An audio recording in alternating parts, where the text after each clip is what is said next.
Okay, so tonight I'm going to talk a little bit about, as we get underway, football first. And here's a little Friday Night Light homecoming as Demon and Dory were homecoming king and queen after his disastrous injury that occurs in this section. And it got me thinking a little bit about how people look at football as a way to escape poverty. There we go. So football, the South, and the escape from poverty is something. So first of all, just a little bit in the statistic world. In 2023, nearly 14% of children in the United States lived in poverty, which is about 10 million children. In Virginia, where we are for this book, 233,600 of those, and half of those in Virginia live in what they call deep poverty, which means they're never getting out of it. Many, of course, see high school sports as a way to get out of poverty, not just football, but basketball, baseball, talking like Juan Soto and his $765 million contract. 1,031,508 boys play 11-man football in the United States in the 23-24 school year. 7% of high school football players will play in college, and only 3% of those will end up playing Division I football. And then 1.6% will make it to the pros, with about 259 players in the draft. So the funnel from when you start with over 1 million down to 259, the actual thought of getting anywhere, you end up with a lot of people like Fast Forward and Bear, who spend their life sort of reliving their football glories with their other football players in small towns, but not actually doing anything. Oops, sorry. Wait, what happened? Back up. Sorry. Couple professional football players, Jimmy Graham, who played for the New Orleans Saints. Similar to Demon, he experienced things that no child should have ever had to, as his biological mother dropped him off at a group home when he was 9. 2 years later, he's moved to another group home with older kids who took out their frustration. And after years of being stuck in the system, the smaller, younger Graham, he got beaten regularly. He went on to become a professional football player and did very well. Sean Marino, another one who played for the Broncos and the Dolphins. He lived in countless homeless shelters in his early childhood before his grandmother finally got custody of him. His parents were teenagers when he was born, deemed unfit, similar to Dory and Demon. However, the town running back defied the odds and made it to the NFL despite his rough upbringing. So it is not unusual for people to get out of there, but these stories are few and far between, and especially now where money has become such a big part of sports as far as how you advance your career. If you're not able to spend the money to put yourself in combines and different things, it gets harder for people to make that jump without having some money to begin with. Great quote here. Football is not a religion in the South. It is much more important than that. This is from Wally Butts. He was the coach of University of Georgia, who, if you watched over the weekend, just got the SEC championship from 39 to 1960. The South is known for football being a way of life. And so picture there a Friday Night Lights. Football serves as a potent tool for community bonding and pride in the American South. From small towns to large cities, football galvanizes communities, fosters a sense of belonging and unity, and schools, colleges, and communities rally behind the teams, using football as a symbol of strength and resilience. And I think you see, as you read in Demon Copperhead, that, for Demon, football was a way for him to have a place in his home. He felt it's like what made Coach his way to pay back Coach for what he did for him. It made him more valuable at school. People, worshiped him for that. People spoke to him. Sports can be a huge, huge boost to self-esteem for people who don't have anything else going for them, because it gets so much cachet from being a star on a team, but particularly in the South, where it is a religion, and people, follow Friday Night Lights and the whole community rallies. And so if you think about the scene where Demon came back to school after his injury and went in the cafeteria, and everybody stood up and applauded for him, the cafeteria workers, everybody, you sort of get an idea of how important, football was. And that is not an unusual thing. It's football is big around here, but nothing like it is in the South. And how important it is to every small town. I think especially those of us at GA, we know Interact football is not the same as, with the marching bands and the, 25 cheerleaders and all the different things, and homecoming king and queen as it is in a lot of other schools.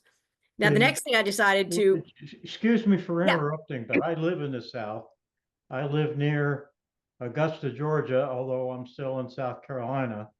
And football, as you say, football is not just a sport and it's not just a religion, it's a way of life. And when I was working, and there was University of South Carolina, USC, and um, yeah, I can't think of the other one. Old age. Clemson. Uh, Clemson. Yeah. I mean, that's just an unbelievable rivalry, and everybody's talking about it, and half the workforce is from Clemson, the other one's from USC, and they go crazy.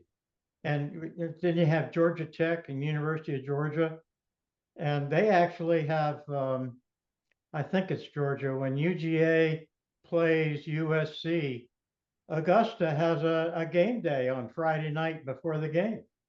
And, it's a big party in Augusta. Everyone gets drunk and mugged and a few things like that. And then there's high school games are broadcast, at least taped, so the next day you can actually see them. And I mean, the whole game. It's just amazing. Yeah, it really is. My nephew went to Old Miss, and that's also like, wow, the whole, tailgating party thing, stadium that holds 100,000 people that's packed. It's the SEC is unbelievable when it comes to football.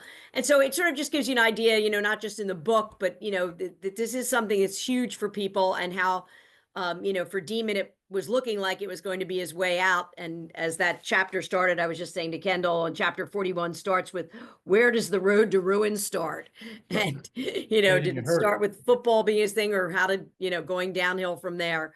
So the second thing I'm going to talk about tonight is, if you recall, Stumpy Fiddles and the cartoon of Redneck that Demon starts to draw with Tommy, and gets thinking about it. And as I thought about that, if you want to talk about cartoons that made fun of Southern people and hillbillies and rednecks, Little Abner, which I'm sure all of us who are older know Little Abner. Those of you who are younger may not be familiar with it because it's not been in print for a while. But Little Abner was a cartoon that was in the paper for many years, written by Al Cap. And as you can see on the right here, the arrows right here, that's Little Abner, and that's his girlfriend Daisy May. And then his parents are Mammy Yoakum and Pappy Yoakum. And you can see they're really small. We're not sure how Abner got that big, and they live in Dog Patch. But this cartoon by Al Cap was everywhere, and I'll have a little more detail on that in a second. But the Yoakums lived in Dog Patch, Kentucky, described by its creator as an average Stone Age community. Dog Patch mostly consisted of hopelessly ramshackle log cabins, pine trees, tarn up fields, hog wallows. Whenever Abner had the energy, he went into evading the marriage goals of Daisy May Scragg, his sexy and well-endowed but virtuous girlfriend. And it actually, he finally, Al Cap gave in to reader pressure and let them get married in 1952, and it made the cover of Life magazine, which is hard to believe if you think about comics now. Anyway, his comic strip was full of memorable characters with crazy names. So, sorry, go back. Similar to Marion Sam, Hairless Joe, Lonesome Polecat, Evil Eye Fleagle, Lena the Hyena. They actually made fun of the New Deal Dixiecrats, Jackass, the Senator Jack Fogbound, the Scraggs, who were totally evil. And then, of course, the girls that were in there, besides Daisy May, all the girls were pretty wild. Wolf Gal, Stupefying Jones, Moonbeam McSwine, who was a character of his wife. All ended up on bomber planes in World War II and the Korean War, because he drove them, so wild. So here you can see, this is over here, this is Julie Newmar. If you remember Batman, Julie Newmar was a Catwoman in that as well. They made a movie in 1959 of Little Abner, and Julie Newmar played Stupefying Jones. And then here on the left, this is Moonbeam McSwine, who was who was a character of his wife, minus the dirt. You can see she was always in dirt. I'll show that one of the cartoons coming up. But here's a clip from one of the cartoons, and you can see how they portray the people in the South. Here we have Dr. Doolittle Good Shore, James Fosdick. Fearless Fosdick was a detective, methods with criminals. He's now using warm human understanding instead of him on his nightstick. And of course, you can see Daisy May is like, yawn. She doesn't really care about this. And then here's a shot of Moonbeam McSwine in the pig pen. And there's Mammy Yoakum on the left, who always had a corncob pipe in her mouth. And she says, only you can solve Dogpatch's greatest sanitation problem, namely getting Moonbeam to bathe. She'll do anything for you if she fallen in love with you, and she's bound to. You is so adorable, adorable. And he says, right, cuss it, adorable. That is sometimes think my mind will snap. So this little guy in the further on in the comic, I couldn't get all in there, but she falls madly in love with him. And she's like, you're so round, so firm, so fully packed, which always remember Abbott Costello would talk like that. But here she is in a pig pen with a pig, this Moonbeam McSwine. So a little bit about Al Cap, who was he was born in 1909 and died in 79. And actually, I think he wrote his strip up until 77. He was born in New Haven, Connecticut. His parents were Latvian. He lost his leg at the age of 9 in a trolley accident, and he started drawing as a therapy. And he based his cast of characters on authentic mountain dwellers he met when he hitchhiked through West Virginia and the Cumberland Valley as a teenager. 60 million readers in 900 newspapers in the US read Little Abner, and 100 newspapers in 28 foreign countries. So as Thomas Inge said, Cap had a profound influence on the way the world viewed the American South through his cartoon. And just a little more, Cat, to give you an idea of his life, Cap spent 5 years at Bridgeport High School without receiving a diploma. He liked to joke about how he failed geometry for 9 straight terms. His formal training came from a series of art schools in the New England area, and he actually was at the Boston Museum School of Fine Arts and the Pennsylvania Academy of Fine Arts and the Designer Art School in Boston before finally launching his career. He was thrown out of most of them for non-payment of tuition. He decided to become a cartoonist when he heard that Bud Fisher, who created Mutt and Jeff, got $3,000 a week and was constantly marrying French countesses. And Cap said, I decided that was for me. So he signed up. So in 32, he hitched to New York City. He lived in airless rat holes in Greenwich Village, turned out advertising strips at $2 each while scouring the city for jobs. Eventually, he found work at the Associated Press when he was 23, and he started drawing a single panel called Colonel Gillfeather, created in 1930, helping draw. And then he changed the focus and title to Mr. Gillfeather, but soon grew to hate the feature. And so he met Milk Caniff, and they became lifelong friends. And then he moved to Boston, where he married Catherine Wingate Cameron, who he'd met earlier in art class. And that's who he had Moonbeam McSwine about.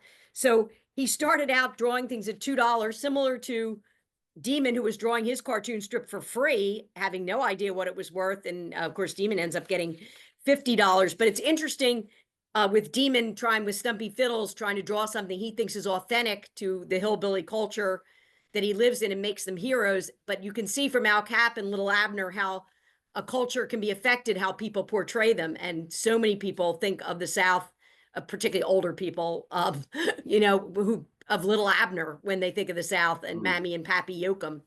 So I thought it was a little more upbeat than starting with fentanyl and pill mills, which are the fairly sad part is we descend into drug use here. So let me just escape out of this. I will stop the share.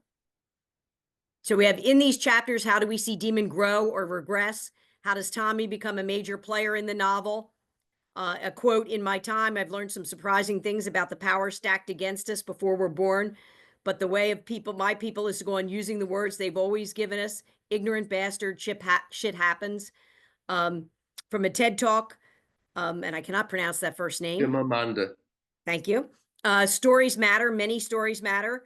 Stories have been used to dispossess and to malign, but stories can also be used to empower and to humanize. Stories can break the dignity of a people, but stories can also repair that broken dignity. That ties in a little bit, I think, with Little Abner, how stories can make people seem different than they are. Why do you think Kingsolver devotes so much attention to the relationship between Dory and Demon? The quote, that Holden guy held my interest, hating school, going to the city to chase whores and watch rich people's nonsense. And then you come to find out all he wants in his heart is to stand at the edge of a field catching little boys before they go over the cliff like he did. I could see that. I mean, see it. I drew it with those white cliffs on the Kentucky border where Miss Barks took me that time. I'm not even seen rye growing, so I made him the catcher in the tobacco. 7, what I wanted more than anything was to grow up, but I was still stuck outside of full adulthood, blowing smoke under its door, eyeing the windows with a cement block. It's all we want, we ragged boys of the world. And how do the sad subjects of art and creativity take center stage in these pages? So we can start with any one of those, or Hey, who wants to respond to any of them?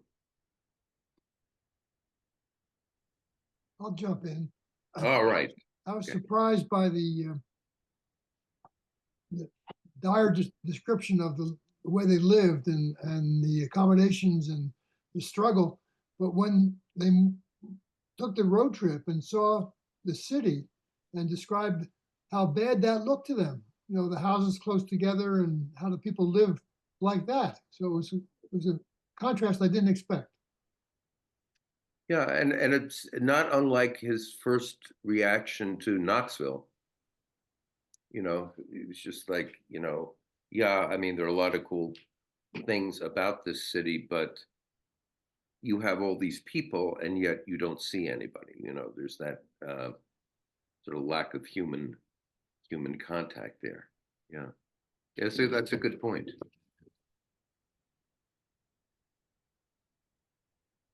Christian, how about you? Oh man, I was kind of hoping not to get called on because I am a little bit behind on the reading, so I am not fully caught up on today's agenda. You know what? I could tell. I could tell I because know. the way you turned your head to the left, it was like it's you know, it's like at the you know at the Harkness tables with somebody who looks down. Yeah. You I know damn gave well away. that they're not, that they were, but you don't have to be all caught up. But is there Yeah. any one of these questions or quotes that speaks to you? I will say the part the sixth question about Holden Caulfield. I think that's one of those things where, especially that book seems, at least from what I remember, was remarkably polarizing within my class when we read it. With, I feel like half the people thought from like my GA class thought that the book like made no sense and was confusing, and then the other half felt like it was incredibly relatable, almost in the way that it's described here by Demon, where like sort of the central message is at the end wanting to go out and save people from exactly what just happened to you. And at least with the parts of the book that I've gone through so far, you know, it seems like nobody really takes an interest in his actual specific position or history. Everyone kind of just blanket labels him without getting to actually know him or review like anything that might be happening or choose to believe anything that he says. Hmm. yeah, I was struck in that first question about how does he grow and how does he regress. I thought he was on this arc upward, and he, obviously the football he's doing well in football. He's going to school. He's got the art thing going, and then the injury happens, and when you think about it, I've seen bad injuries, and you think about what his knee. I mean, I've had knee replacement surgery and several knee surgeries, and I think about what his knee was like, and for him to choose not to be operated on, and to try to think that he could play um, like that without having done anything to it, and then getting put on, narcotics to get through it, and saying, I'm going to play, I'm going to get back. And then the adults allowing him to do that, you know, not stepping in. And so not only does he's in that way, he starts to regress because he becomes a drug addict. But then, of course, he moves in with Dory and helps take care of her dying father, and tries to help take care of her and sort of live the life as an adult, as a 10th grader. So he's sort of growing in that way, but nothing sadder than like seeing two drug addicts together trying to patch a life to pretend like they're adults. They're trying to pretend like they're a married couple, and their whole life is just a disaster. So I feel like he regresses again, but he tries to do some things. I admire his I'm never going to leave Dory. Like, no matter how bad things are getting, he's not going to leave her, even though he knows this is a bad relationship. So to add on to what Ginny said, he is absolutely justified in his use. He's like, this is a legitimate not using dutifully. So I took my meds, oxys, on the clock. In other words, he was doing what he thought he needed to do to fully recover, obviously unaware of what the risks were going to be. But, Dory, just the character, you kind of want to jump in as a reader. You want to jump in and stop him, because he's making her be the angel. He's making her, in his mind, she's perfection. And meanwhile, she very much is the, not only is he having the addiction with the oxy, but then she's giving him daddy's gift, right? And that never-ending supply until Vester dies. I mean, it within such a short span of time, they truly are addicted, and their demise is happening. To me, Dory reminded me more of a drug than a human being. Like, he's addicted to her. He's addicted to her as much as he's addicted to anything else. And, almost reminded me of like the heroin chic that was really popular in fashion in the 90s, with like the silver hair and the beautiful angelic face. And but like the way he interacted with her, like they were addicted to each other, they were addicted to drugs. She was the drugs, she bought him the drugs. Like, they were just, he was, yeah, she seemed as much of a drug as a human being, to at least in my reading of the way she was described, and at least their relationship was described. Jack, you're smirking. I'm scared. No. I think that's a really good point. I think you're right. Yeah, And, I think so, her too. her only redeeming factor was how well she took care of her father, or at least tried to take care of her father. How many kids in 9th, 10th would just give up school altogether to stay home and take care of somebody 24/7, you know, and give up everything, her friends, everything she would do to take him to his doctor's appointments every day, and deal with it. And that was sort of sad that, where were adults to step in and say, why is this girl dropped out of school and taking care of her father all day? There's that quote from the TED Talk. I've always thought was really brilliant when it describes good stories, and that is, many stories matter. Stories have been used to dispossess and to malign, but stories can also be used to empower and to humanize. Stories can break the dignity of people, but stories can also repair that broken dignity. And what Adichie is talking about is responses to some of her characters, because it creates, and I'm wondering how you think about this vis-a-vis the characters in Demon Copperhead. Adichie doesn't allow us to, we might think of a character as villainous, but there's always something in her characters that show that every character has two sides. And I wonder how successful you think that Kingsolver is at doing that. Partly, Dory is a perfect example. Yeah, she is Demon's addiction. She helps him, not helps, but she is a reason for his going down the road of addiction, right? And there are other characters who we can, easily see as more, villainous. But how do you think that?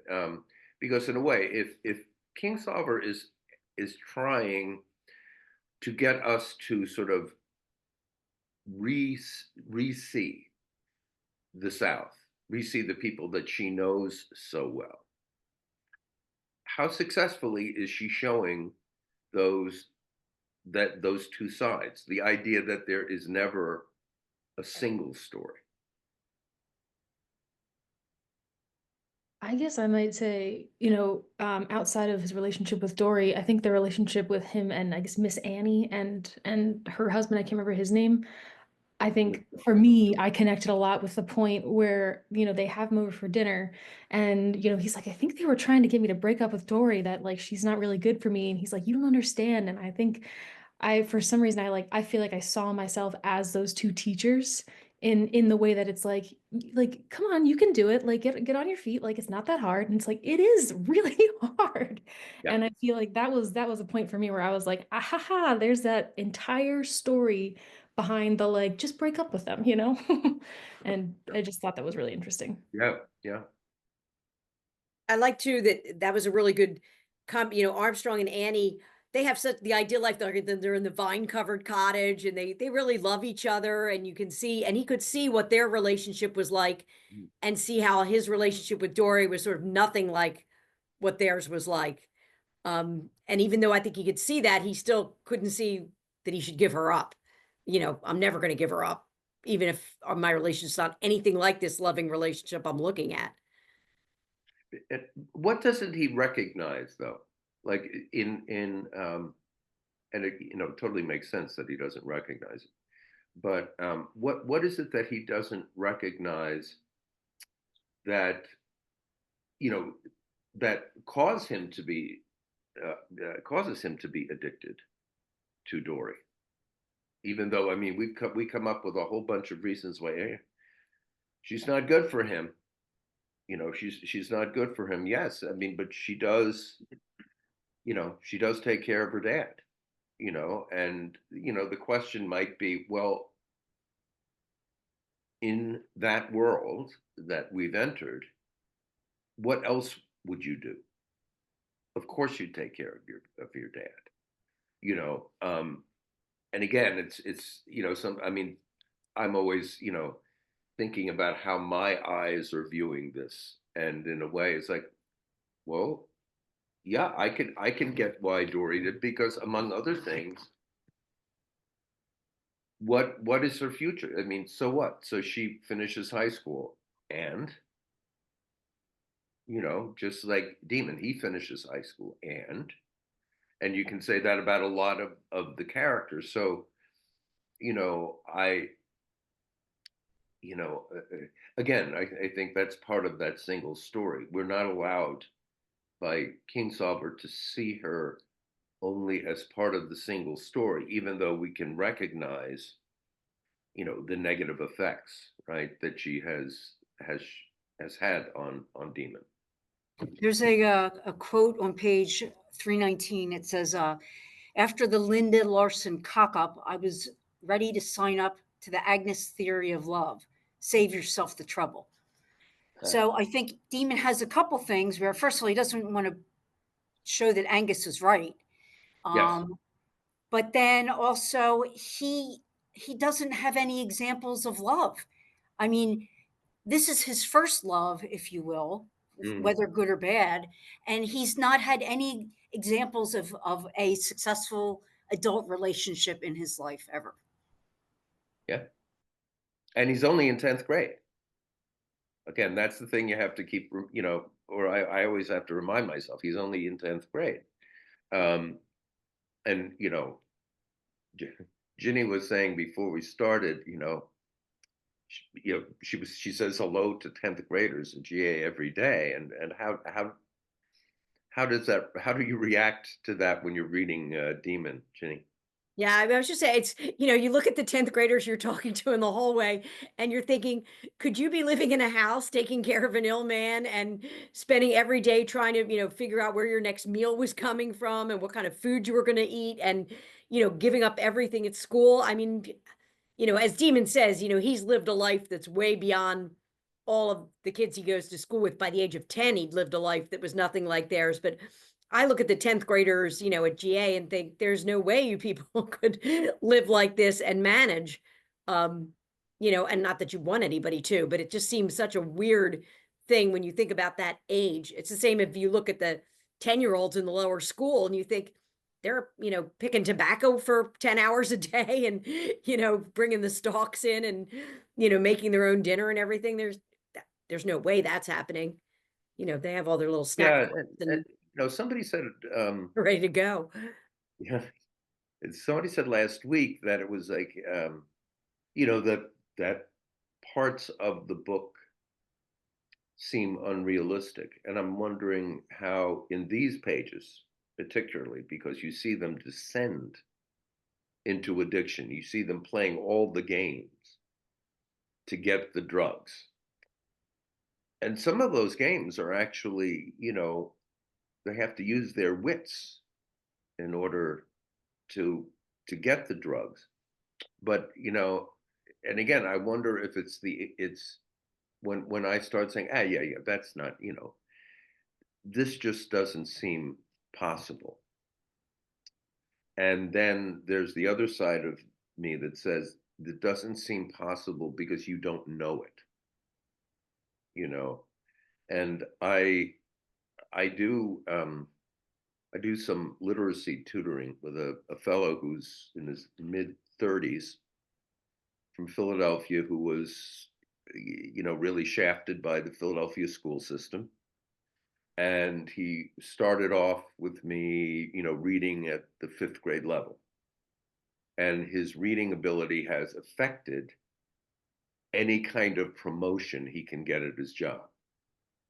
I mean, point blank. I mean, his supervisors say, you know, you got, so, you know, we've gotten to about 7th, 8th grade, you know, after some months.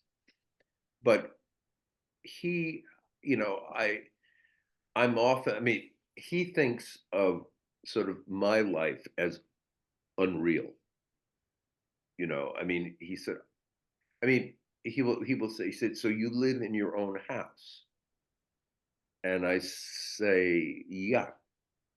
And he says, well, you must be rich. And I said, well, I you know, relatively speaking, yes, you know, I'm rich. And then he said, and look what you've done. Like you have all these degrees. You know, I said, yeah, what? Yeah. And he said, well, you had to work hard for that. I said, yes. And part of this is sort of like he's complaining about himself, or he's criticizing himself, like, well, why am I not, you know? And then I finally said, you know, why are you here? And there are certain things that he will say, like he had to work a double shift on Thanksgiving Day, which was his birthday. And I said, so you really didn't celebrate Thanksgiving with him? He said, no, there was no one, you know, I couldn't. So anyway, he's into, and again, you see this, I think you see this under the surface in Demon too. He's really interested in stuff. He's really interested in the Romanov dynasty. He's really interested in things that surprise me, you know, that he knows about it. So, you know, so I bought him a book on Russian history that I thought was okay. This is like 8th to 12th grade level. He can probably. He just started sobbing, you know, and it was that you know, that's the kind of moment where it's like, wow, do I not understand? I mean, I'm glad I'm given the opportunity to understand him, right? But I don't understand. And there was another time when I just asked him, you know, just sort of general stuff about his best friends, and he said they've all been killed. You know, so that, I guess when I have these moments of thinking, this isn't very realistic.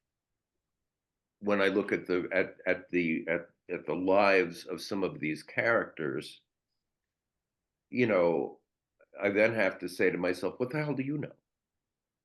Like, what the hell did I know about this fellow Christian before? What did I know about his life and the kind of life that he lives?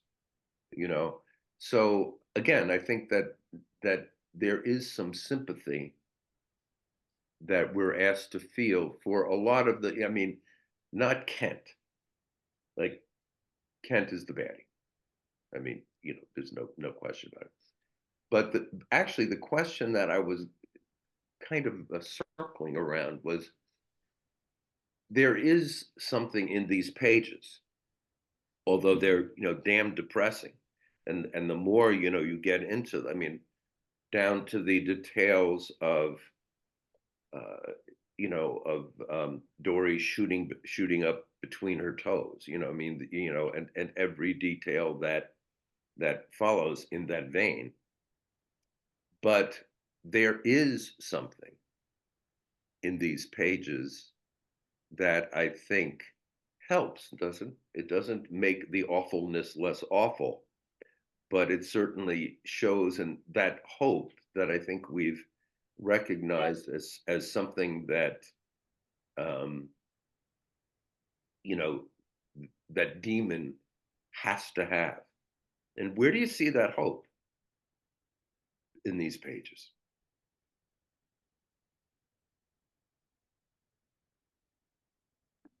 Feel like hope can be really small or it can be really big. And sometimes I think of hope as just kind of like he leaves the house and he goes to work and he draws. I feel like that's like the biggest thing, that he hasn't lost his art. And that is, I think, a huge signifier of like, you know, you can be as depressed as you want, but if you can make art, you've got some life in you. So Yeah. That's his path forward for redemption in this.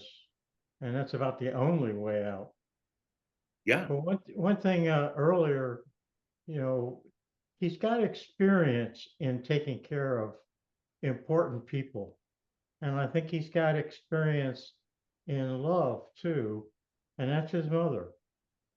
I mean, she was a disaster, but he still loved her and he still took care of her.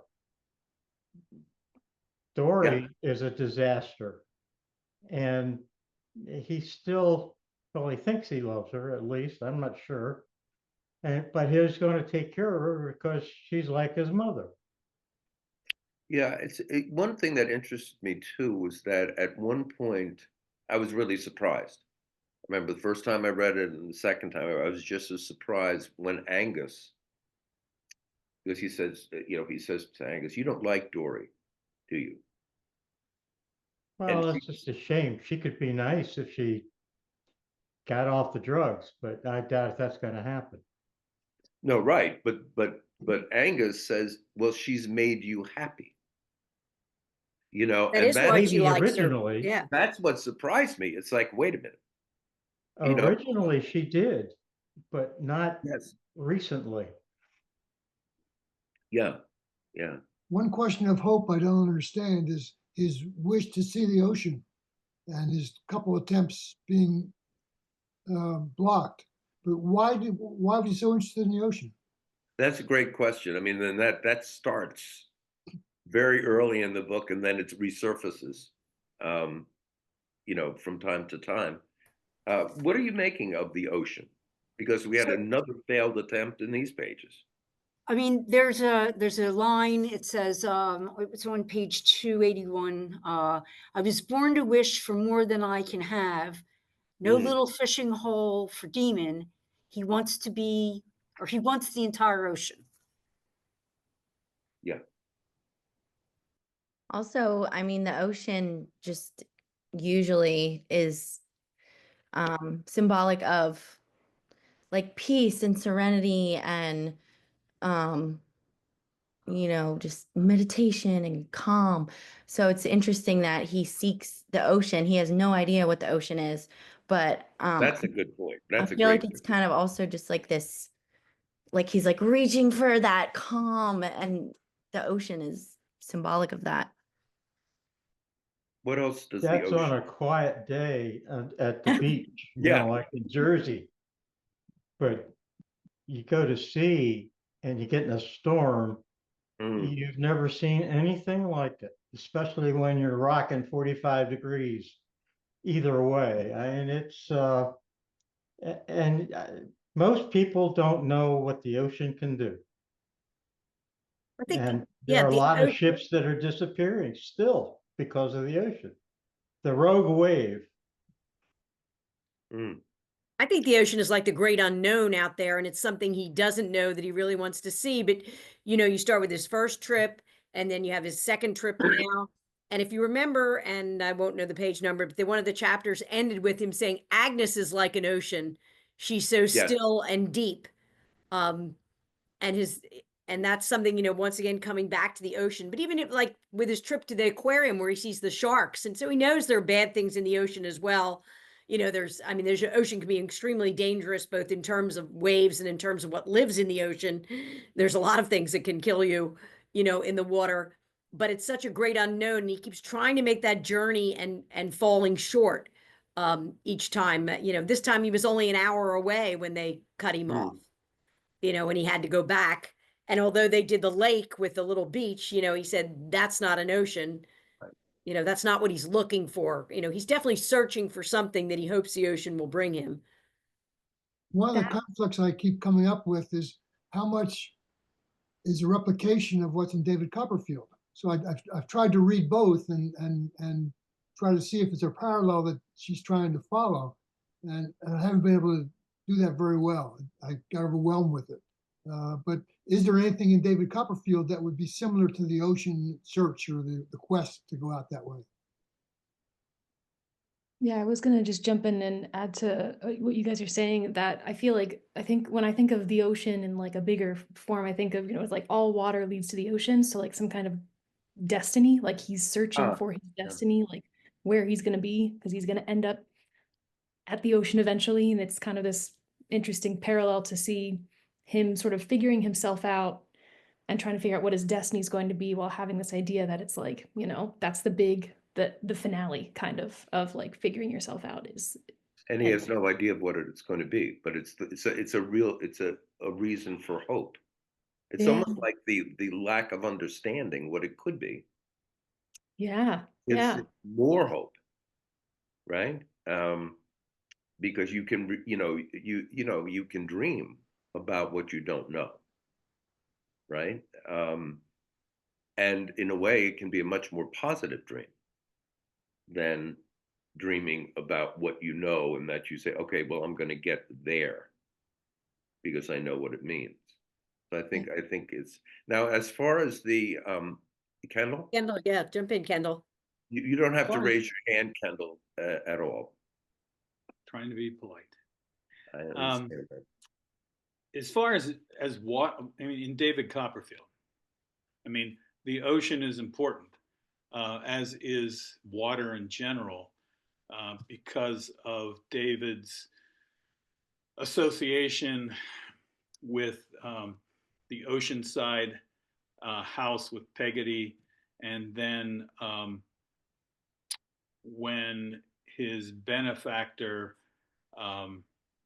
is towards the end. I don't want to really spoil the book here, but the benefactor is the criminal, former criminal, now as benefactor, is being chased down in the water. But I don't know that I see a parallel there with Demon Copperhead. But water was important. Yeah. They definitely had, the shipwreck where they, when Ham runs off with Emmy, I mean, when Right. Steerforth Emmy's runs off huge. with Emmy, and there's a shipwreck and there's, waves and trying to rescue. So they, the ocean is part of it because their home is right on the shore and they're seafaring people. So you definitely have that part of it. But he's not in the same quest like to see the ocean during the course of the book. Right. Of So the other. I don't see a parallel there. Yeah, and I think there are a lot of things like Dickens, just in general, and I certainly have not read as much Dickens as Ginny or Kendall, but Dickens, I think, philosophically and and personally, he was an entertainer. He was a great novelist, but he was an entertainer. I don't think that Kingsolver is an entertainer. I think she's her, sort of committed political attitudes prevent her from even thinking about being an entertainer. I mean, when she said what gives her joy in writing, well, it's really to depict these people she knows in, for good and for bad, but that she doesn't feel, the impulse that Dickens did to entertain, and in that entertainment, I think he draws humor and doesn't ever allow us, in the books I've read, and David Copperfield was a long time ago, but he doesn't allow us to fall as deeply into the nadir. you know, he keeps us above ground. And I think Kingsolver, and I think it's one of the reasons why, you know, it's funny because you can say, well, about any book, you know, well, was it a good book? Yeah, yeah, okay, you can say that. Did you like it? Those are two different questions, you know. And I mean, I think, you know, I can't say that, you know, hot damn, I really love Demon Copperhead. Everybody should read it. I think it's a very, very, very good book. I think it's beautifully written, beautifully crafted, and I think she also separates herself from Dickens because she descends. She descends into the awful and allows us to sort of wallow in it. And that might cause somebody to say, well, I don't like it because of that. You know what I'm saying? No, I Dickens know wrote- people have read this book who say they don't like it because it's so depressing. I was just going to point out on page 374, right after they were talking about Holden Caulfield and Catcher in the Rye, the Yes. quote you had, he did say, after I've never seen right, and the next one he says, likewise, the Charles Dickens one, seriously old guy, dead and a foreigner. But Christ Jesus, did he get the picture on kids and orphans getting screwed over and nobody giving a rat's ass? You'd think he was from around here. So, you know, she does give a little shout out for Dickens, knowing yeah. you know, what it's like for kids to be getting the raw end of the deal. I think he was reading, you know, Oliver Twist at that time. You know, that she points out that, you know, Dickens does get what it's like for, or, you know, for kids to be not having a great life and adults being responsible for it, which Dickens also was a social reformer trying to point out to the general public, you know, look what's happening to these children that you put in workhouses and ignore, you know, and don't support them and their families. Why do you think, because this, I mean, I think this relates, but why does Tommy, who, you know, we kind of like, I mean, I remember, you know, I always feel sorry for Tommy. Oh God, poor guy, he's too big, you know, he's got this hair, you know, and he's, you know, he's never really gonna make it at anything. And yet, why does Tommy sort of, in a way, become a savior for him? Why do you think that Kingsolver does that? In a way, how is Tommy different from many of the other characters whom Demon knows? Well, he becomes the vehicle for the connection to his publication. Tommy had done some drawing way back with skeletons and got involved with the newspaper stuff, but he was beneficial to Demon in giving him the opportunity, encouraging him in his work with the cartoons, and his other friends didn't help him in such a way. So Yeah, I mean, what did they see in his future? What did his other friends see in his future? I don't know about that. Well, But that's all right, Lee. You don't have to but know. Tommy the whole time is like not like the other kids. He like he's not really bad. He can't do the work. He kind of like doesn't fit into the foster kid world and the peer situation. And that may like have been a good thing for him, because then when he's out, he goes and continues on just his own way and finds his sort of good situation for himself. Whereas, you know, you see all the other kids fast forward, swap out, Demon, they're all kind of floundering in their various ways. And then when they reconnect, it's interesting that he's staying at the Macabres because it's like, like you're on you're on the edge there. Don't go back. Don't get mixed up. You're almost there. You know, keep going, Tommy. Yeah. That's really good. that's really good. And how does when he's, I mean, back in high school, you know, this is, we're going back practically centuries. A guy like Tommy, I would have called, perhaps you, any of the rest of you, a doofus. And a doofus would be unpopular with other people because he kind of did. I mean, I at times regarded myself as a doofus because I wasn't, you know, I wasn't a good athlete, you know, and you just make the list about yourself, you know, sort of like, why would, you know, why should I never become popular? And yet, Tommy has that kind of source of life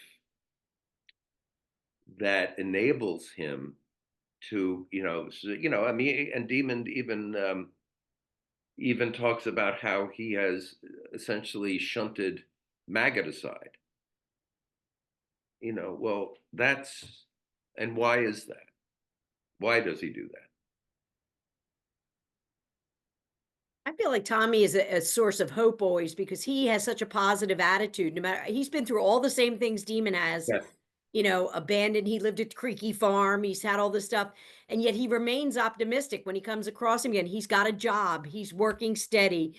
He's living in the Macabre's garage with Big Mistake and investing money with him. But he's taking care of the kids and he likes doing it. And he's got a girlfriend, even though it's you know, a girlfriend that he's communicating with online. But you know, he's got things going for him, and that's more than you know any of the other characters, Yes. high school characters do. The rest of them, none of them can hold a job.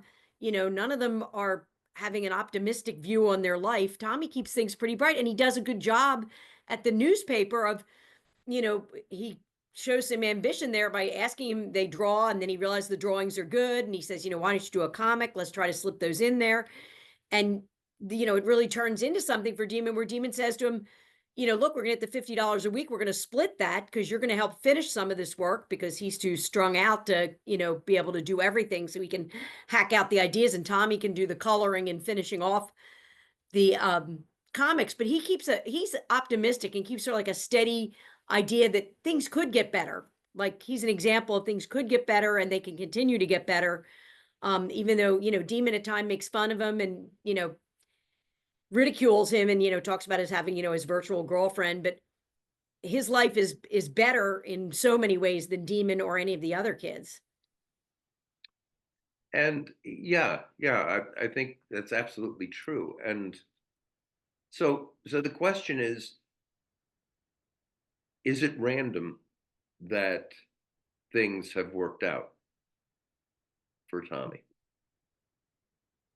And by that I mean, like, yeah, we can see how Demon's life has, you know, has gone down the tubes and then it sometimes rises. And, you know, it's the whole idea of a, you know, of a nonlinear growth in a character.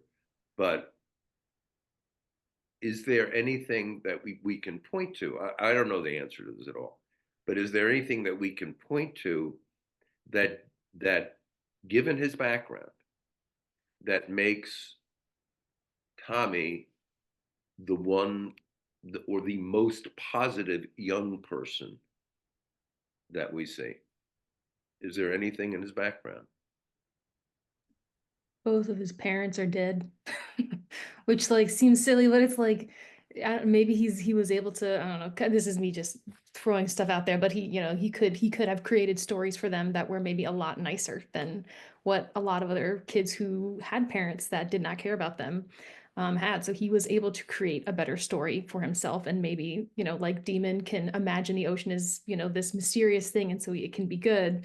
Maybe Tommy can do the same thing with his parents, who I think they But died before he could remember them.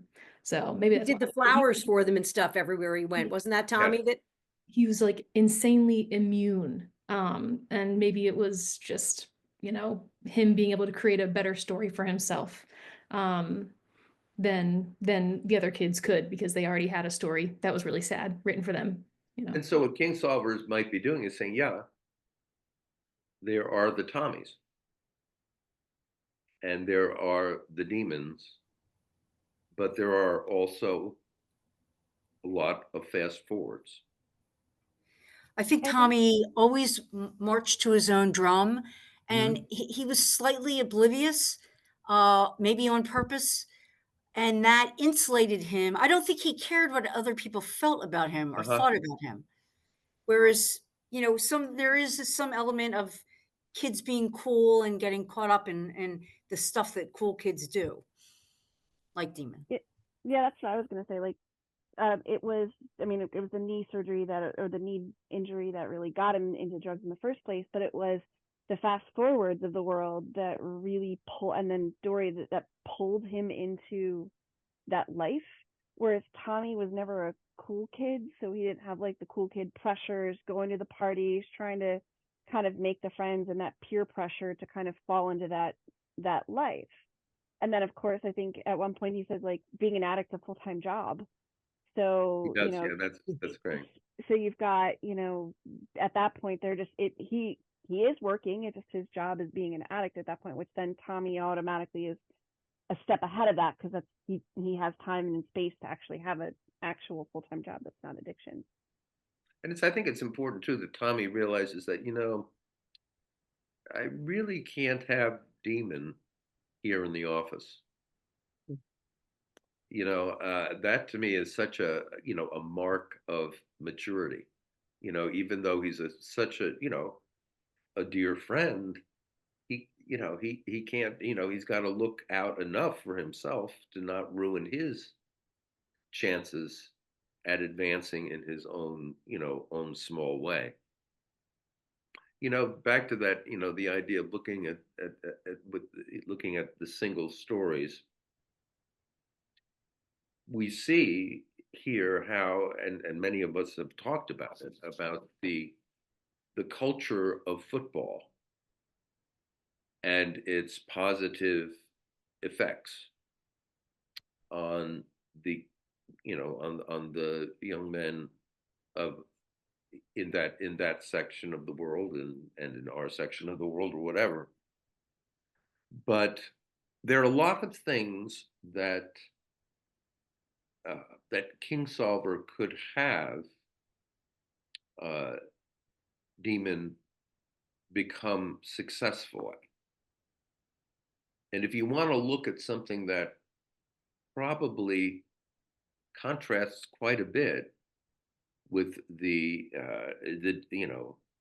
challenges of the football field, it's quietly drawing pictures. It's the art. It's the art. And where does the art, whether it's, Tommy's way of advancing it, or whether it's, Miss Annie and Mr. Armstrong, advancing it, it seems like it's through art that some fulfillment may be gained, because again, looking at those statistics that Ginny gave us earlier about what happens to all these high school football players, and I'm wondering if there's like the opposite story is being told here. Like, okay, so who was Tommy an athlete? No. Was Fast Forward an athlete? Big time. What's happened to him? What's happened to him? But he was like the greatest. He was the greatest on the football field. And I'm just throwing that out there to Kingsolver could have made Demon into. She could have given him another gift. But why the arts? Why would it be the arts that she chooses? I was just going to bring up before, I mean, we have some time left, but how do people feel about the reveal with Fast Forward with Rose Dartel's story of how she got the scar across her face and what kind of a person Fast Forward really was, and Demon's choice to say, I don't really, he's my friend and I'm just going to walk away and not realize what kind of a man, like that's the first we get a real, I mean, we obviously remember back when Tommy got beaten for fast forward, leaving the hose running Mm, from washing his car, and he let Creaky beat the crap out of Tommy and didn't say a word. mhm. And of course Tommy didn't say a word. He took the beating and, took the blame for it. And then now you find out that the scar that's across Rose's face, who hangs around him, that he did that to her and that he tried to kill her brother. He's a horrible person, and we're getting this revealed to us. And Demon's like, whatever, and still going on a road trip with him, with Emmy and Maggot, and takes this road trip with a guy that he's just heard these horrible things about. I was wondering what people thought about that before we got away, sort of Yeah. tonight, because I was so stricken with when she told her story and how horrible it was. And then Demon's like, yeah, let's go with fast forward to go see the ocean. Well, we don't care. I think he's just seen and experienced so much horror in his life that he's just like, whatever, what else can happen? And I want to go to the ocean. Right. If he's the ride, I'm going. Yeah. Right, that's the point. He had the car, he had the truck. That was the way to get there. So I'll use him as best I can. I don't respect him the way I did before, but it's still a vehicle to get me somewhere.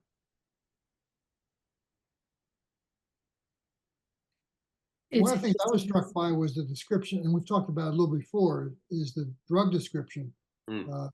The depth of the description, Yes.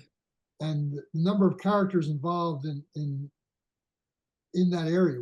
We know the truth is the high use of drugs in that area, and how drug companies manipulate the market, and the pharmaceutical companies, whatever. But here it was described in a way I had not seen it before, with almost like the county fair, where people lined up to get their prescription, and then sell the prescription, and collect the other drugs. And there was a whole business beyond just misuse of drugs, and the role of the doctor, Mhm. who was taking care of his knee as well as selling the prescriptions, and for sex, perhaps.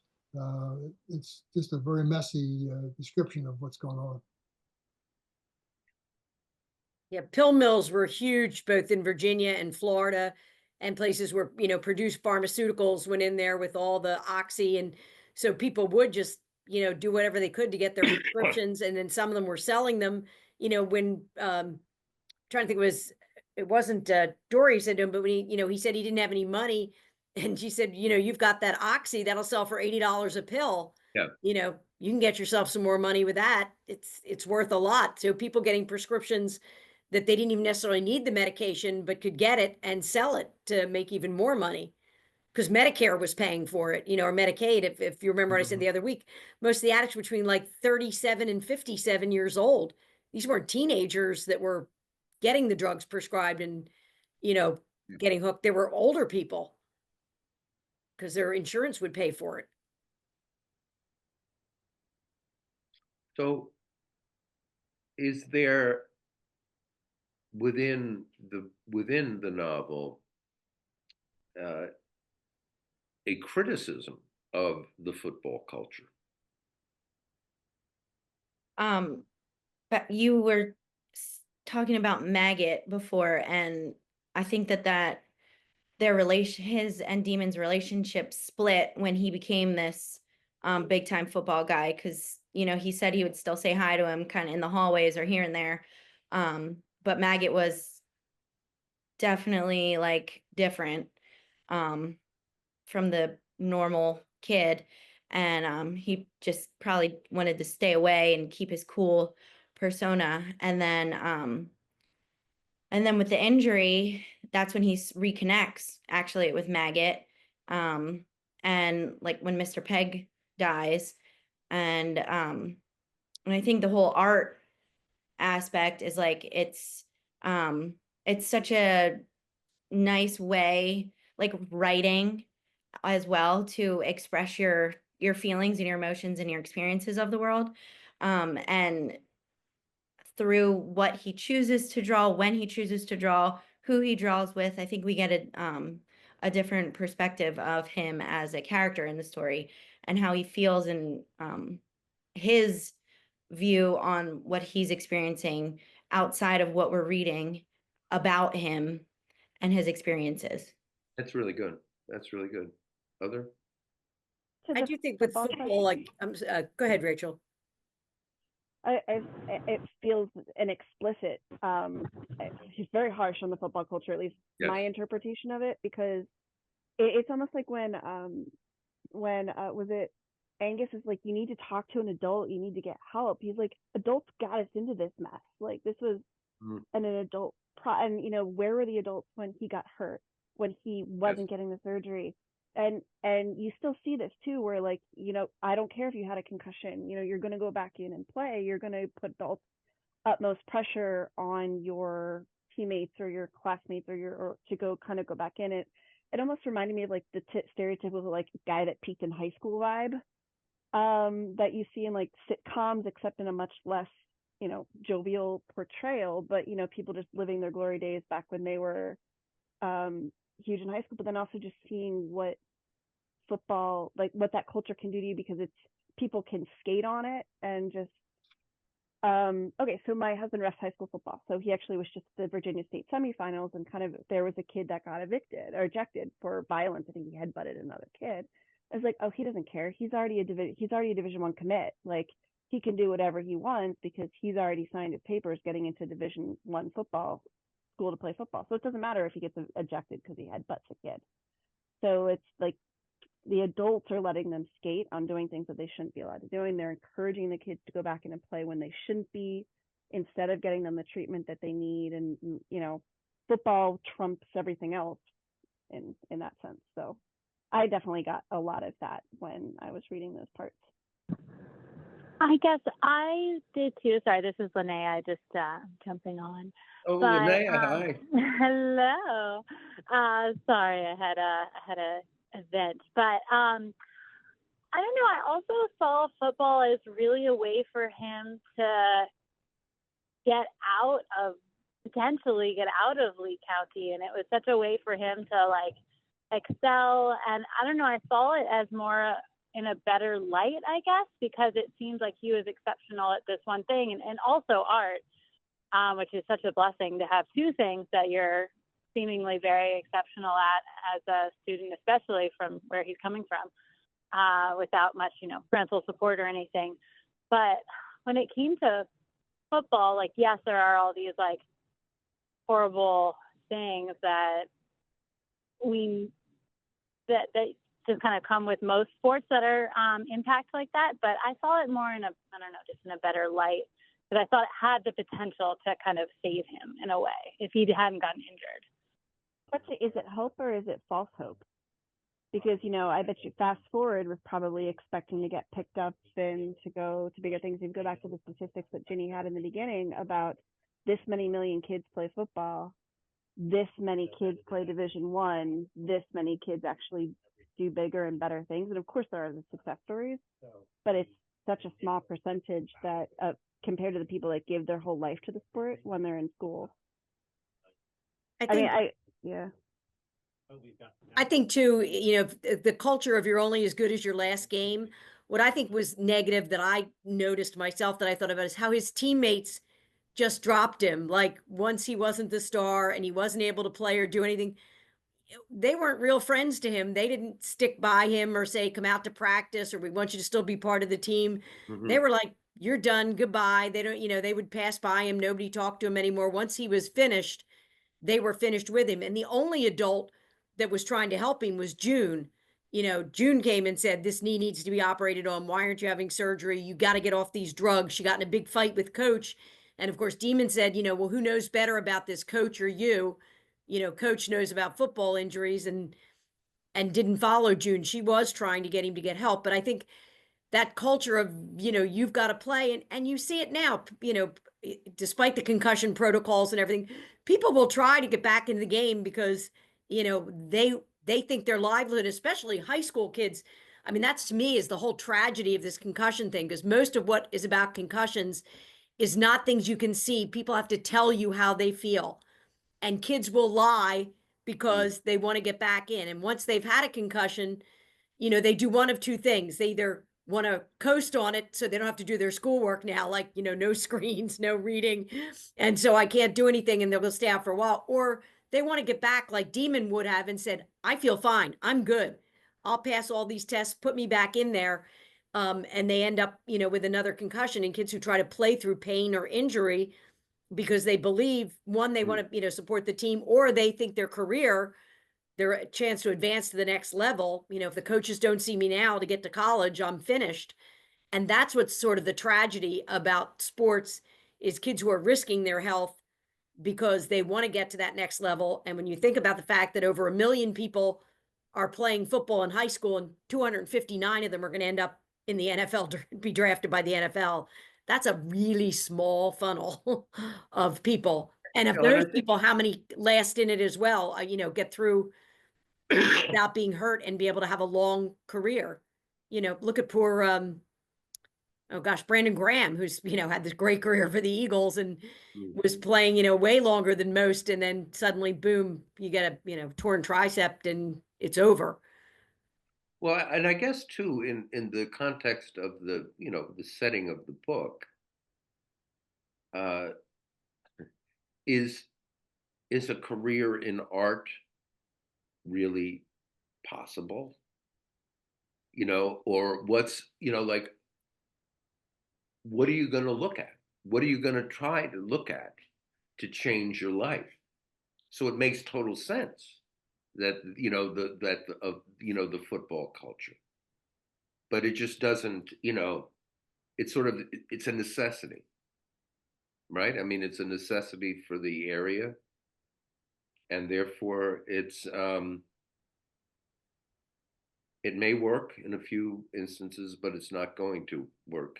It might work, and it might help temporarily. It might give the community some life, but ultimately, for that culture, there really aren't many other options. Right? That's what I was thinking about, like when we kind of first started this conversation, I think. When I think you were talking about Dory, or like why finish high school? Because what else? And I think about that a lot, like around here in Kensington, like, like I've always wanted to be like Mother Teresa and just like go down and just do whatever I can to like help these people see that, they're just existing is good. Like, who knows what you're here for, don't give up. But it's really, really hard. Like I cannot imagine not seeing a reason for my existence or like a purpose to my life. And I've been in places where that is what it is. And what can you tell these people? It's like, yeah, like get off drugs, stop drinking alcohol, like, and it's like, well, why? What am I going to do outside of this? Just sit around and watch TV or like work at Subway, or, it's I cannot imagine that life at all. Yeah. Very well said. Well said. And it looks like our time is up.